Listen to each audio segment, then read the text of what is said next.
Hello my dear NEET aspirants, welcome to Race NEET. Aslam സാറാണ്. നമ്മുടെ thermal properties of matter, നിങ്ങൾ +1 ഫിസിക്സിൽ പഠിക്കുന്ന thermal properties of മാറ്ററിലെ ഏറ്റവും important ആയിട്ടുള്ള ഭാഗങ്ങളിൽ ഒന്നാണ് തെർമൽ എക്സ്പാൻഷൻ.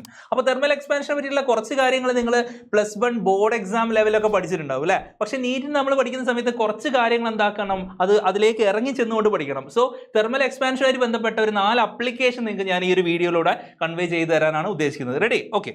സോ +1 നിങ്ങൾ തെർമൽ എക്സ്പാൻഷനുമായിട്ട് ബന്ധപ്പെട്ട പഠിച്ച കാര്യങ്ങൾ എന്താണ്? ഈ തെർമൽ എക്സ്പാൻഷൻ എന്ന് പറഞ്ഞു കഴിഞ്ഞാൽ ഹീറ്റ് കൊടുക്കുന്ന സമയത്ത്, ചൂടാക്കുന്ന സമയത്ത് മെറ്റൽസ് ഒക്കെ എന്താക്കുന്നുണ്ട്, മെറ്റീരിയൽസ് എന്താക്കുന്നുണ്ട്, എക്സ്പാൻഡ് ആവുന്നുണ്ട്. ഓക്കെ. സോ ലീനിയർ ആയിട്ടുള്ള മെറ്റീരിയൽ ആണെങ്കിൽ, ഇപ്പോൾ ഫോർ എക്സാമ്പിൾ ഇതൊരു മെറ്റാലിക് ആയിട്ടുള്ള എന്താണ് ഒരു റോഡ് ആണെങ്കിൽ, ഇത് ചൂടാക്കുന്ന സമയത്ത് ഇതിന്റെ ലെങ്ത്തിലാണ് ചേഞ്ച് വരിക അല്ലേ?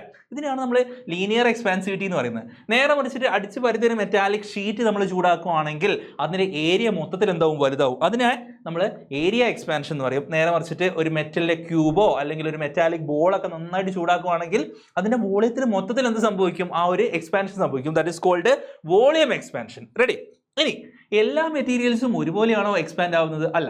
ചില മെറ്റീരിയൽസ് നന്നായിട്ട് എക്സ്പാൻഡ് ആവും, എന്നാൽ ചില മെറ്റീരിയൽ അത്രത്തോളം എക്സ്പാൻഡ് ആവില്ല. അപ്പം ഈ ഒരു വസ്തുക്കൾക്ക് എക്സ്പാൻഡ് ആവാനുള്ള, തെർമലി എക്സ്പാൻഡ് ചെയ്യാനുള്ള ഒരു കഴിവിനെയാണ് നമ്മൾ തെർമൽ എക്സ്പാൻസിവിറ്റി എന്ന് പറയുന്നത്. So we have 3 types of thermal expansivity. ഒന്നാമത്തത് ഏതാണ്? ആൽഫ എൽ, ലീനിയർ എക്സ്പാൻസിവിറ്റി എന്ന് പറയും. ആൽഫ എല്ലിൻ്റെ ഇക്വേഷൻ എന്തായിരുന്നു പഠിച്ചത്? ΔL/L × ΔT എന്ന് പഠിച്ചു. അതേപോലെ തന്നെ area expansivity alpha A = ΔA divided by A × ΔT എന്ന് പഠിച്ചു. അതേപോലെ തന്നെ volume expansivity alpha V = ΔV divided by V × ΔT എന്ന് നിങ്ങൾ പഠിച്ചിട്ടുണ്ട്. Alpha L, alpha A, alpha V എന്നുള്ള പേരുകൾക്ക് പകരമായിട്ട് ചില പുസ്തകങ്ങളിൽ നിങ്ങൾക്ക് ആൽഫ എല്ലിന് പകരം ആൽഫ എന്ന് കാണാം. ഓക്കെ.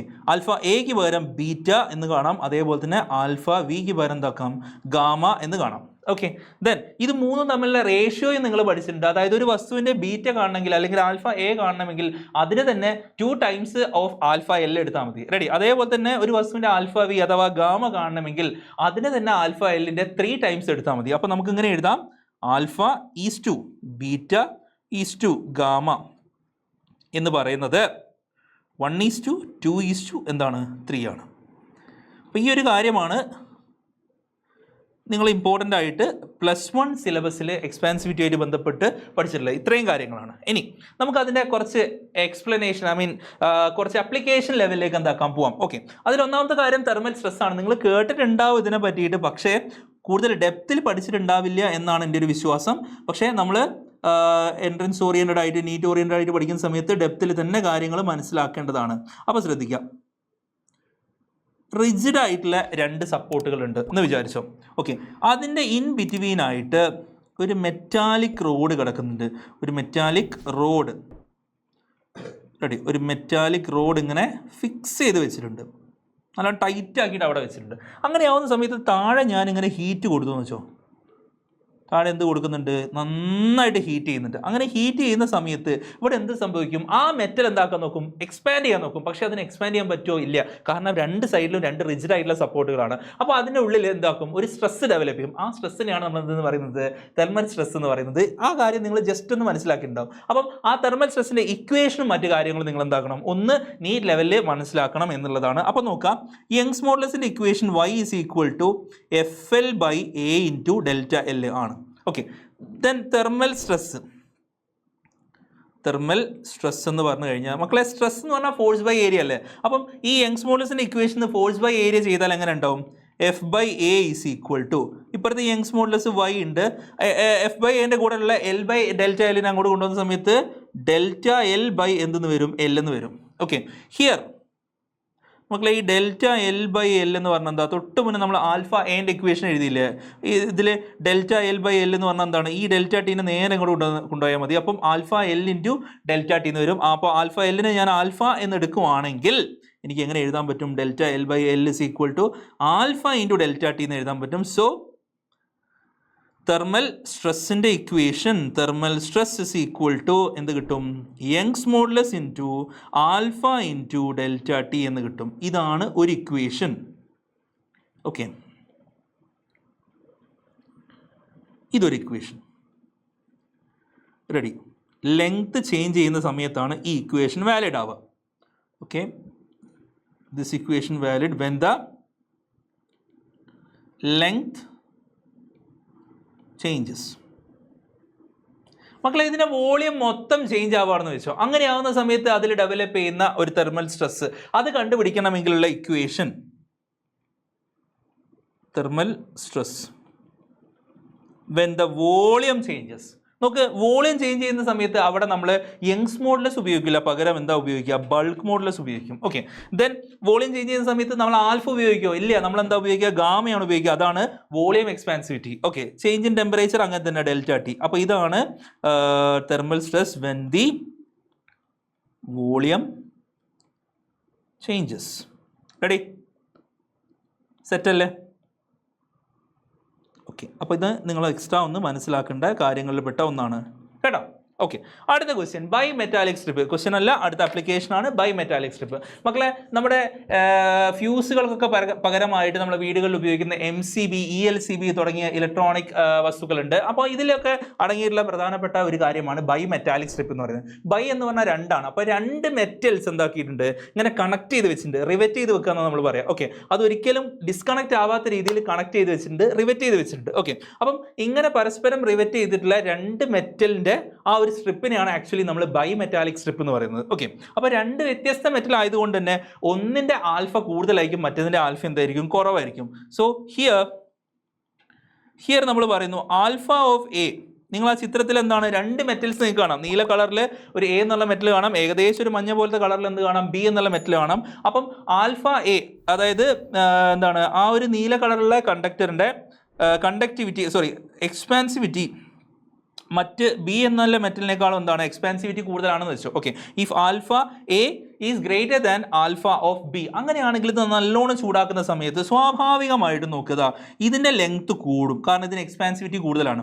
ഇതിൻ്റെ ലെങ്ത് കൂടും, പക്ഷെ അത്രത്തോളം കൂടില്ല, കാരണം അതിനെന്താണ്, എക്സ്പാൻസിവിറ്റി കുറവാണ്. എന്റെ ലെങ്ത് കൂടും, ബിൻ്റെ ലെങ്ത് അത്രത്തോളം എന്താക്കില്ല, കൂടില്ല, എന്നാലും ചെറിയ രീതിയിൽ എന്താക്കും, കൂടും. ഓക്കെ, സോ ഇത് രണ്ടും ഒരുപോലെ ലെങ്ത് കൂടിയാലാണ് ഒരുപോലെ എന്താവുക, ഇങ്ങനെ വലുതാവുക. ഓക്കെ, പക്ഷേ ഇത് രണ്ടും വ്യത്യസ്തമായിട്ടുള്ള രീതിയിലാണ് ലെങ്ത് കൂടുതലെങ്കിൽ എന്താവും, ഇത് വളഞ്ഞിങ്ങനെ പോകും. ഈ ചിത്രത്തിൽ കാണുന്ന പോലെ എന്താക്കും, വളഞ്ഞു പോകും. ഇപ്പം ഈ വളഞ്ഞ ഭാഗം നിങ്ങൾ എടുത്തു നോക്കിക്കഴിഞ്ഞാൽ അറിയാം, എക്ക് ലെങ്ത് കൂടുതലാണ്. ഓക്കെ, ഇവിടുത്തെ ലെങ്ത്തിനേക്കാളും കൂടുതലാണ് ഇവിടുത്തെ ലെങ്ത്. ഓക്കെ, പക്ഷേ ബിക്ക് അത്രത്തോളം ലെങ്ത് ഉണ്ടായിട്ടില്ല, അതുകൊണ്ടാണ് എന്താക്കിയത്, ഇതിങ്ങനെ വളഞ്ഞു പോയത്. ഓക്കെ, സോ ഇതാണ് ബൈ മെറ്റാലിക് സ്ട്രിപ്പിന്റെ പ്രവർത്തനം എന്ന് പറയുന്നത്. അങ്ങനെ ആവുന്ന സമയത്ത് ഇത് എങ്ങോട്ട് വളഞ്ഞു എന്നുള്ള രീതിയിലാണ് നമുക്ക് നീറ്റ് എക്സാമിനൊക്കെ ക്വസ്റ്റ്യൻ ആയിട്ട് വരാറുള്ളത്. ഓക്കെ, സോ ഇത് എങ്ങോട്ടാണ് വളഞ്ഞത്? ഇവിടെ എന്താണ്, ഏത് ഭാഗത്തേക്ക് നോക്കിക്കഴിഞ്ഞാൽ എന്താണ്, നമുക്കിങ്ങനെ പറയാം, ആൽഫ കുറവുള്ള ഭാഗത്തേക്കാണ് എന്താക്കിയത്, ഇത് ബെൻഡ് ചെയ്തത്. ഇപ്പം ബി എന്നുള്ള ഭാഗമാണല്ലോ ആൽഫ കുറവുള്ളത്, സോ അങ്ങോട്ടേക്കല്ലേ ഇത് ബെൻഡ് ചെയ്തത്. അപ്പം നമുക്ക് ഇങ്ങനെ എഴുതാം, when the bimetallic strip is heated, it will bend towards the metal having low expansivity. എക്സ്പാൻസിവിറ്റി കുറഞ്ഞ മെറ്റലിൻ്റെ അടുത്തേക്ക് എന്താക്കും, ഇത് ബെൻഡ് ചെയ്യും എന്നുള്ളതാണ് എക്സ്പാൻസിവിറ്റി. ഓൾ റൈറ്റ്, സോ അത് ക്ലിയർ ആയെന്ന് എല്ലാവർക്കും ക്ലിയർ ആയെന്ന് വിചാരിക്കുന്നു. തൊട്ടടുത്തത് നമുക്കൊരു ക്വസ്റ്റ്യൻ ആണ്, പ്രീവിയസ് ഇയറിൽ ചോദിച്ചിട്ടുള്ള ഒരു ക്വസ്റ്റ്യൻ ആണ്. A composite rod made of കോപ്പറിൻ്റെ ആൽഫ തന്നിട്ടുണ്ട്, ആൻഡ് സ്റ്റീലിൻ്റെ ആൽഫ തന്നിട്ടുണ്ട്, is heated then. Okay, so it bends with steel on concave side, it bends with copper on concave side, it does not expand, data is insufficient. Okay, അപ്പോൾ മക്കളെ നിങ്ങൾ നോക്കിയേ, ഇത് expand ആവുന്ന സമയത്ത് നമ്മൾ പറഞ്ഞു ഇത് എങ്ങോട്ടാണ് ബെൻഡ് ചെയ്യാന്ന് ചോദിച്ചു കഴിഞ്ഞാൽ എന്താണ്, കോപ്പറിന് ടുവേർഡ്സ് ആയിട്ടായിരിക്കും ബെൻഡ് ചെയ്യുക, സ്റ്റീലിന് ടുവേർഡ്സ് ആയിട്ടായിരിക്കും ബെൻഡ് ചെയ്യുക. കാരണം സ്റ്റീലിനാണ് എന്ത് കുറവ്, ആൽഫേൻ്റെ വാല്യൂ കുറവുണ്ടാവുക. ഓക്കെ, സോ ആൽഫേൻ്റെ വാല്യൂ കുറവുള്ള ഭാഗത്തേക്കാണ് ഇത് ബെൻഡ് ചെയ്യുക എന്ന് നമ്മൾ പറഞ്ഞു. റെഡി? സോ പക്ഷേ ആ ഒരു ഓപ്ഷൻ ഇവിടെ ഇല്ല, കോൺകേവ് സൈഡ് കോൺവെക്സ് സൈഡ് എന്നുള്ള രീതിയിലാണ് കൊടുത്തത്. അപ്പോൾ എന്താ ഇവിടെ നിങ്ങൾ നോക്കിയാൽ മതി, ഈ ചിത്രം നോക്കുമ്പോഴേക്കും നിങ്ങൾക്ക് മനസ്സിലാവും, ആൽഫ കൂടുതലുള്ള ഭാഗം കോൺവെക്സ് സൈഡിലാണ്, ആൽഫ കുറവുള്ള ഭാഗം എന്താണ്, കോൺകേവ് സൈഡിലാണ്. ഓക്കെ, സോ അതും കൂടെ നമുക്ക് ഇവിടെ നിന്ന് നോട്ട് ചെയ്ത് വെക്കാം. കോൺവെക്സ് സൈഡിൽ ആരാണ് ഉണ്ടാവുക, ഹൈ ആൽഫ ഉള്ള മെറ്റീരിയലാണ് ഉണ്ടാവുക. നേരെ മറിച്ചിട്ട് കോൺകേവ് സൈഡിൽ ആരാണ് ഉണ്ടാവുക, ലോ ആൽഫ ഉള്ള മെറ്റീരിയലാണ് ഉണ്ടാവുക. ഓക്കെ, സോ ഇതിൽ ലോ ആൽഫ വരുന്നത് ആരാണ്? സ്റ്റീലാണ്. അവിടെ കോൺകേവ് സൈഡ് ആയിരിക്കും. അപ്പോൾ കോൺവെക്സ് സൈഡിൽ ആരായിരിക്കും? കോപ്പർ ആയിരിക്കും. സോ കറക്റ്റ് ഓപ്ഷൻ എന്ന് പറയുന്നത് എന്താണ്? It bends with steel on concave side. Concave സൈഡിലാണ് സ്റ്റീൽ ഉണ്ടാവുക. ഓപ്ഷൻ എ തന്നെയാണ് ഇവിടെ കറക്റ്റ് ആയിട്ടുള്ളത്. റെഡി അല്ലേ? ഓക്കെ, അടുത്ത കാര്യത്തിലേക്ക് പോകാം, അപ്ലിക്കേഷനിലേക്ക് പോകാം. Expansion of cavity or hole in a sheet. Okay, ഒരു മെറ്റൽ ക്യൂബ് നിങ്ങളെടുത്തു, അതിനകത്തൊരു ക്യാവിറ്റി ഉണ്ടെന്ന് വിചാരിച്ചോ, ഒരു ഓട്ട ഉണ്ടെന്ന് വിചാരിച്ചോ. ഓക്കെ, അല്ലെങ്കിൽ എന്താണ്, അടിച്ചു പരത്തിയൊരു ഷീറ്റ്, അതിനകത്തൊരു ഹോൾ ഉണ്ട്. ഇത് രണ്ടും ചൂടാക്കുന്ന സമയത്ത് ഇതിനകത്തുള്ള ഹോളിനും മറ്റതിനകത്തുള്ള ക്യാവിറ്റിക്കും എന്ത് സംഭവിക്കും എന്നുള്ള രീതിയിൽ ക്വസ്റ്റ്യൻ ഉണ്ടാവാറുണ്ട്. ഇത്ര മാത്രം നിങ്ങൾ മനസ്സിലാക്കിയാൽ മതി. ഇവിടെ സംഭവിക്കുന്നത് ഫോട്ടോഗ്രാഫിക്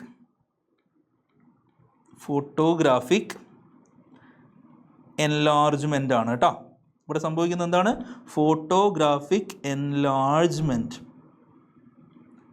എന്ന് പറഞ്ഞു കഴിഞ്ഞാൽ എത്രയേ ഉള്ളൂ, നിങ്ങൾ ഫോട്ടോ എടുത്തിട്ട് അത് സൂം ചെയ്യില്ലേ? ഇതാ, ഇത് ഞാനിപ്പോൾ ഇങ്ങനെ സൂം ചെയ്ത് കഴിഞ്ഞാൽ ഇതാ ഇത് നോക്കിയോ, ഇതാണ് ഇവിടുത്തെ മെറ്റലിൻ്റെ ഷീറ്റ് എന്ന് പറയുന്നത്. അതിനകത്തുള്ള ഹോളാണ് ഈ കാണിച്ചിരിക്കുന്നത്. Okay, so this is the hole. Okay, so ഇത് ഞാൻ ഫോട്ടോഗ്രാഫിക് എൻലാർജ്മെൻറ്റ് നടത്തുക എന്ന് പറഞ്ഞു കഴിഞ്ഞാൽ അത് ജസ്റ്റ് നിങ്ങൾ സൂം ചെയ്താൽ മതി. ഇങ്ങനെ സൂം ചെയ്യുന്ന സമയത്ത് നിങ്ങൾക്ക് മനസ്സിലാവും ഈ ഹോളിൻ്റെ ഡയമീറ്റർ എന്താക്കി വരുന്നുണ്ട്? കൂടി വരുന്നുണ്ട്. ഓക്കെ, സോ ഇങ്ങനത്തെ എൻലാർജ്മെൻ്റ് ആണ് അല്ലെങ്കിൽ ഇങ്ങനത്തെ എക്സ്പാൻഷൻ ആണ് എന്തിനുണ്ടാവുക? ഒരു ക്യാവിറ്റി ഇൻസൈഡ് മെറ്റൽ ക്യൂബ് അല്ലെങ്കിൽ എന്താണ് ഒരു ഹോൾ ഇൻസൈഡ് മെറ്റൽ ഷീറ്റ് ഒക്കെ നിൽക്കുന്ന സമയത്ത് ഉണ്ടാവുക. അപ്പം എന്താണ്, ഇതൊരു 3 ഡയമെൻഷനിൽ ഉള്ള ഒരു മെറ്റൽ ക്യൂബ് ആണെങ്കിൽ അതിനകത്ത് ഒരു ഹോൾ ഉണ്ടായി കഴിഞ്ഞാൽ അത് എക്സ്പാൻഡ് ചെയ്യുമ്പോൾ എന്ത് സംഭവിക്കും? ഈ ഹോളിൻ്റെ വോളിയം കൂടും. അത്രേ ഉള്ളൂ.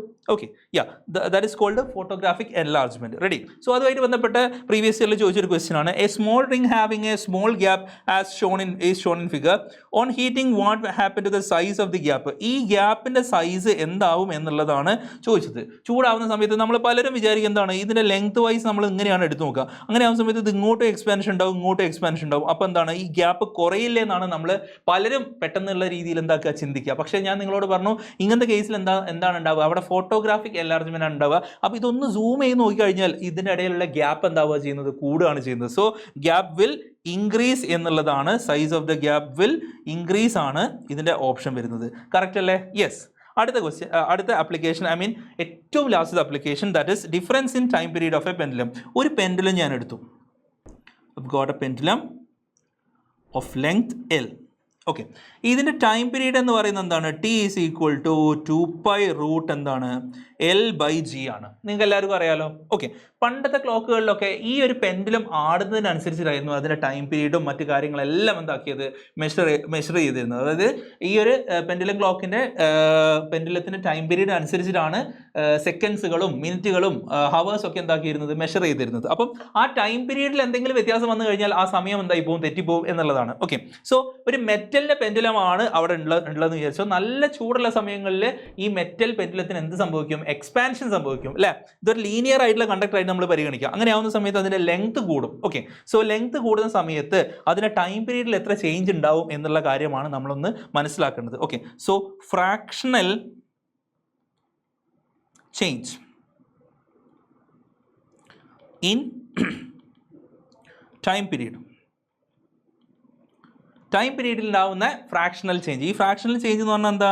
Change by the original value എന്നുള്ളതാണ്. നമ്മൾ എറർ ഫോർമുല ഉപയോഗിക്കുമല്ലോ. അപ്പോൾ ആബ്സല്യൂട്ട് എറർ കാണുന്ന ആ ഒരു ഭാഗം, ആ ഒരു കാര്യം നിങ്ങൾ എന്താക്കിയാൽ മതി? ഇവിടെ ചെയ്താൽ മതി. അങ്ങനെ ആവുന്ന സമയത്ത് നമുക്ക് ഇങ്ങനെ എഴുതാം,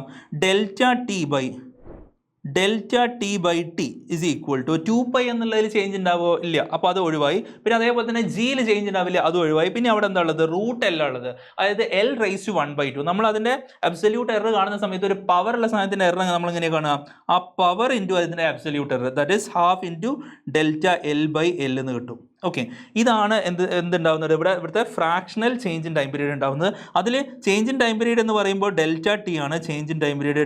∆T ഈസ് ഈക്വൽ ടു നമുക്ക് എന്ത് കിട്ടും ഇവിടെ? ½ ഇൻറ്റു ∆L/L ഇൻറ്റു T എന്ന് കിട്ടും. റെഡി അല്ലേ?